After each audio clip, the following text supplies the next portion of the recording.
আজকে একটা শুভ দিন। আজকে আমার হাসবেন্ডের বার্থডে।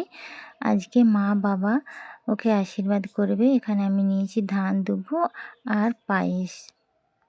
হাসবেন্ডের বার্থডে, আর ও তো সারাদিন বাড়িতে ছিল না, আর রাতে এসছে, তো ভাবলাম একটু ওকে সারপ্রাইজ দেবো। সেই জন্য এখানে দেখো একটু কেক নিয়ে এসেছি আর পায়েস করেছি, তো ওকে সারপ্রাইজ দেবো। তো চলো দেখো, এখানে কিন্তু কমপ্লিট হয়ে গেছে আমার। বেশ ছোট্ট করে আয়োজন করেছি, কেমন হয়েছে জানিও।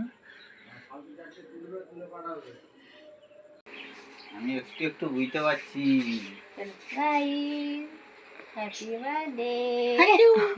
থ্যাংক ইউ হয়েছে বাবা, এগুলো সব কখন আনলে? নিয়ে এসছি, বলছিলে না কেক কোথায়। ছোট্ট করে একটু বার্থডে সেলিব্রেশন করছি।